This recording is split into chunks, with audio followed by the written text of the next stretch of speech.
여러분 안녕하세요. 한국군사문제연구원의 홍성표입니다. 오늘은 항공우주전의 세계 그 네 번째 스토리 제2차 세계대전의 항공전에 관해서 살펴보도록 하겠습니다. 제2차 세계대전은 여러분들이 알다시피 가장 유명했던 전법, 그러면 우리는 블리츠크리그, 전격전이라고 알고 있습니다. 그것은 독일군들이 전격전으로 유럽 전역을 석권하는데 불과 몇 개월밖에 걸리지 않은 것이죠. 그렇기 때문에 이 전격전은 세계 전사에서 가장 뛰어난 전법 중의 하나로 평가받고 있습니다. 그 전격전에 관해서 렌 다이톤은 이렇게 얘기했습니다. 전격전이란 용어는 히틀러 타임즈 리델 하트가 만들어낸 용어이다. 구데리안의 참모장 네링 장군은 이 용어가 독일 어원은 아니라고 확인했다. 용어의 기원이 어찌됐든 그 방식은 다분히 독일군 방식이었다. 번개치듯 하는 속전속결전은 비스마르크 이후 독일군의 오랜 전통적 전략 사상의 기초를 이루고 있다 라고 전격전에 관해서 설명을 하고 있습니다. 전격전 못지않게 중요했던 것, 우리가 지난 시간에 보았던 그 영국 전투에서의 승패를 판가름했던 항공 전략이죠. 그것은 전격전 못지않게 중요했던 전사에 빛나는 전법이라고 하겠습니다. 영국 공군 지휘부는 휴 트렌차드부터 휴 도딩까지 폭격기는 언제든 적진을 돌파, 침투할 수 있다라는 명제를 신봉하고 공군력을 이끌었습니다. 그래서 영국 공군은 독일군을 상대로 전투를 수행함에 있어서 조금도 굴하지 않고 또 컴플렉스도 없이 독일 본토를 침투해서 폭격을 하고 전세를 역전시키기 위해서 그렇게 노력을 했던 것입니다. 지난 시간에 살펴보았듯이 영국 전투는 2차 세계대전의 전세를 역전시켰던 결정적인 전투지 않습니까? 그러한 그 항공 전략으로 2차 세계대전 후반부로 넘어가게 되는데, 거기에서 맹활약을 했던 것이 항공력이다, 항공 전략이다, 이렇게 얘기할 수 있겠습니다. 제2차 세계대전에서 그 전과를 혁혁하게 올렸던 그 항공기들이죠. 보면은 HE-111 그 메서슈미츠 그 폭격기, 그 성능이 거기 나와 있습니다. 대략 230마일/아워의 속도로 고도 23,000피트, 그 다음에 레인지는 약 1000마일 정도, 굉장한 거죠. 밤로드는 3,300파운드. 오늘날에야 폭탄 하나만 해도 2,000파운드가 넘는 폭탄들이 많이 있습니다. 그렇지만 그 당시에 3,300파운드의 폭탄을 탑재하고 적진으로 들어가서 폭격을 한다, 공습을 한다. 대단한 위력이죠. 또 연합군 측으로는 지난 시간에 살펴봤던 그러한 그 전투기와 폭격기들이 있습니다. 그래서 서로 그것들을 자웅을 겨루도록 운영을 해서 전쟁을 치렀습니다. Fear of Terror Bombing, 항공 폭격, 공습에 대해서 굉장한 공포심을 갖게 됐죠. 왜냐하면 주야를 막론하고 소리 없이 나타나서 공습을 퍼부어대니까 난데없는 벼락을 맞는 격이 되는 것이죠. 그래서 2차 세계대전 중에 유러피언들은 공습에 대한 공포증이 굉장히 강하게 있었습니다. 보면은 국방위원회는 독일 공군기들이 개전 첫 24시간 내에 3,500톤의 폭탄을 런던에 투하할 것이라고 추정했다. 보건성 장관은 첫 6개월의 항공전에서 60 내지 120만 명의 사상자가 발생할 것이라고 예상했다라고 기록을 하고 있습니다. 영국의 그 전술 공군들 1930년대에 보면은 허리케인이나 스핏파이어, 디파이언트, 배틀, 글라디에이터, 이러한 항공기들을 주로 개발해서 운용을 했습니다. 프로펠러, 지금 생각하면 아주 가벼운 전투기 또는 전폭기들이죠. 그런 것들이 주력 항공기였습니다. 독일 공군은 처음에 소련에서 그 훈련을 받았습니다. 1922년부터 1933년까지 그 기간에. 독일 공군 창설은 1935년에 했습니다. 소련군에서 독일군이 훈련을 받은 것은 그때만 해도 독일이 그렇게 큰 세력이 못 됐죠. 여러 개 공국으로 나눠져 있던 그러한 시기를 갓 벗어났을 때니까요. 여러분 그 전쟁론을 쓴 클라우제비츠도 러시아군에 편입돼서 나폴레옹을 상대로 싸우기도 했습니다. 그렇듯이 독일과 소련의 관계, 러시아의 관계는 그러한 그 군사협력 관계가 있습니다. 그래서 독일 공군은 1935년도에 창설이 됐고 전투기, 극강한 폭격기, 중폭격기 이러한 항공기들 개발에 주력을 했습니다. 적 항공력의 지상 파괴를 중시했습니다. 그것은 항공전략사상의 선구자들인 줄리오 두헤나, 슈트란차드, 빌리 미첼 이런 사람들이 공통적으로 주장한 것이죠. 왜냐하면 일단 항공기들이 하늘에 뜨고 나면 그것을 공략하기는 정말 어려운 것입니다. 내 목숨을 걸고 공중전을 벌리지 않으면 적을 격추시킬 수 없는 그러한 특성을 가지고 있죠. 그렇기 때문에 항공기들이 지상에 있을 때 그것들을 파괴 무력화시키는 것이 가장 효과적이다라고 항공 전략가들은 공통적으로 인식하고 있었습니다. 1940년 5월에 그 연합군과 독일군의 전력 비교입니다. 보면은 탱크가 연합군은 2,600, 독일은 2,400. 항공기는 연합군이 2,000, 독일은 3,700. 압도적으로 독일 공군이 많은 항공력을 보유하고 있었습니다. 보병 사단 보면은 그 부대가 연합군은 약 180, 독일은 148. 그런 정도로 부대 전체적으로는 연합군이 더 많았다고 볼 수 있겠습니다.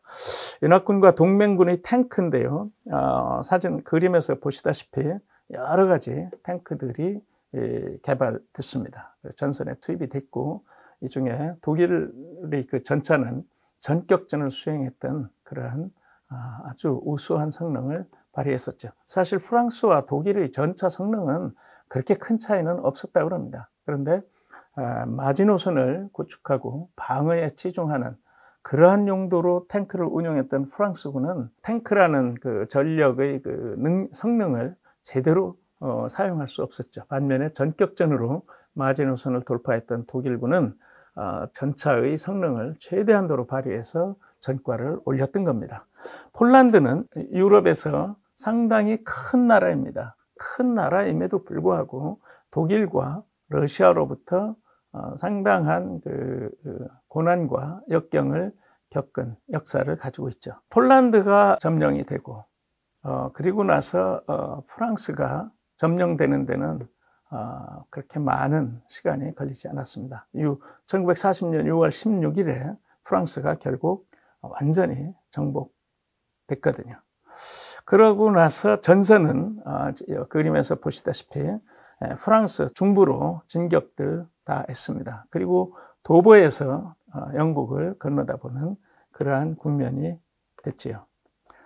좀 더 세부적으로 본 그림입니다. 거기에 보면은 노스 웨스턴 유럽 1940년.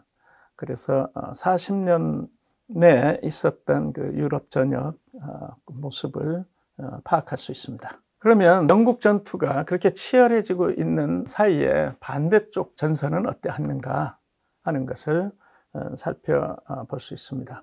1943년도에 독일군의 보병 사단 장비들은 거기에 보시다시피 모터와 호스로 이렇게 구분이 되어 있습니다. 이렇게 해서 약 모터가 942, 호스가 1133, 그리고 전체적으로 17,000맨 5,375 호스이즈. 그다음 데일리 롱 레크는 53톤 헤이 앤드 오츠, 54톤 푸드, 21톤 POL, 12톤 아더 서플라이스. 군수 지원 품목들을 그렇게 구분해 보면 그런 정도 비중을 차지하고 있었습니다. 여기에 보면은 기마대와 기병대가 같이 혼재되어 있잖아요. 독일 2차 세계대전에서 독일 군들이 사용했던, 여러분 영화에서 보면은 그 오토바이 굉장히 많이 등장하잖아요. 그 오토바이가 할리 데이비슨입니다. 할리 데이비슨은 그냥 명성을 얻은 게 아니에요. 그런 매시브한 전쟁 속에서 위력을 발휘하도록 성능을 개량했고 오늘날까지 전 세계에서 최고 그 명품으로 인정받고 있습니다. 이 사진에서 보면 독일군들이 타고 있는 것들이 다 할리 데이비슨입니다. 독일군 전술 방공단, 유럽 전역을 석권하는데 결정적인 전투력을 발휘했죠. 사실 우리는 전격전으로 유럽을 석권했다라고 많은 문헌과 강연에서 그렇게 알려지고 있습니다. 그렇지만 그 전격전을 가능하게 했던 것은 항공력의 엄호가 있었기 때문이었고 보다 결정적인 결정타를 매긴 것은 항공력이었다, 이렇게 얘기할 수 있습니다. 지속적인 전투의식 고취. 그래서 여기에 보면은 허만 발크 사령관이 뭐라 그랬냐면 이렇습니다. The development of panzer warfare goes back hundreds of years. Prussia was a small country surrounded by superior forces. Therefore, we had to be more skillful and more swift than our enemies. 적보다 신속하게 기동하고 전투력을 발휘해야 되는 것이 우리가 해야 될 과제다, 이렇게 얘기를 했습니다.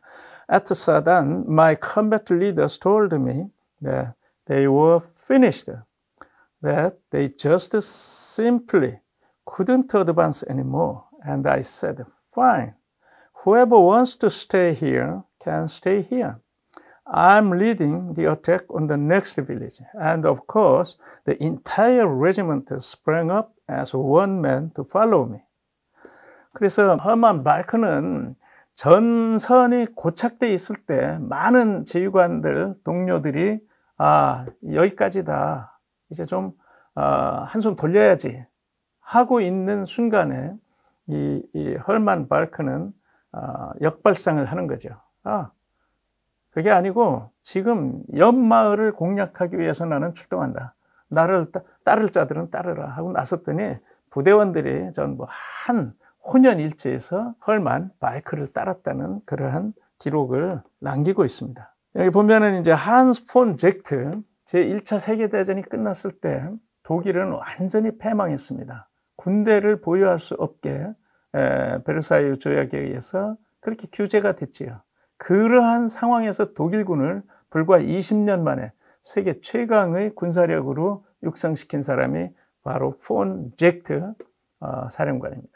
폰 젝트는 1차 세계대전이 폭망했을 때 연합군에 의해서 독일이 군대를 가질 수 없는 그러한 체제 협정에 서명을 했습니다. 그래서 젝트로서는 독일군이 자치를 위해 유지하고 있는 경찰병력, 군병력 속에 조종사들을 군데군데 심어서 항공력에 대한 지속적인 그 성장 발전을 추진하도록 이렇게 했습니다.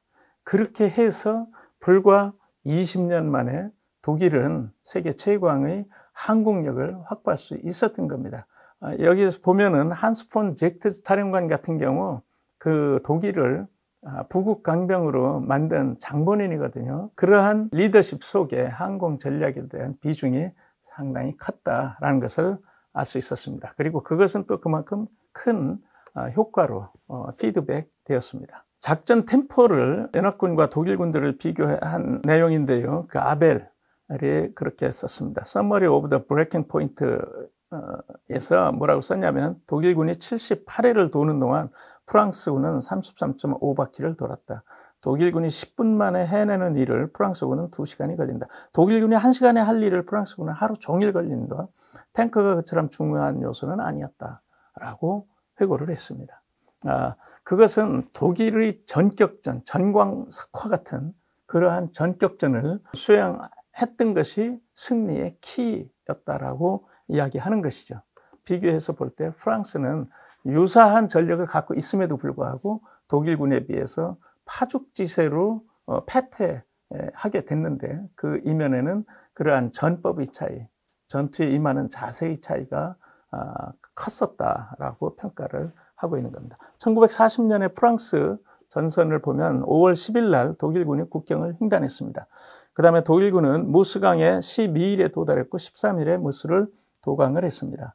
그 다음에 15일에 공격 돌파선을 확대하고 16일에 프랑스 제1군 BF를 철수시키고 철수했습니다. 그 다음에 독일군 해안가에 도달한 것이 5월 20일, 6월 4일에 던커크 철수작전이 종료가 됐습니다. 그리고 6월 22일에 프랑스 정전협정을 수용을 해서 프랑스 전역에서 저항은 없어지게 됐던 겁니다. 그러니까 5월에 프랑스 국경에 접근해서 6월 22일에 정전협정에 체결했으니까 한 달 남짓 한 기간에 프랑스는 독일에게 완전히 정복당한 것이죠. 윌리엄슨 머레이라는 전쟁 역사가죠. 윌리엄슨 머레이는 그렇게 썼습니다. 독일군의 성공 요소는 배우고자 했던 의욕과 현실적인 실습이었다.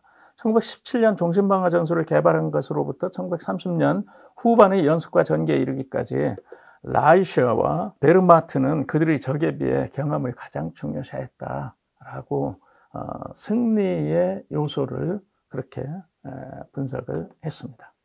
프랑스군의 괴멸은 세계사에 그대로 존속되고 있는데 그 이유는 그것을 둘러싸고 있는 미스터리 때문이다.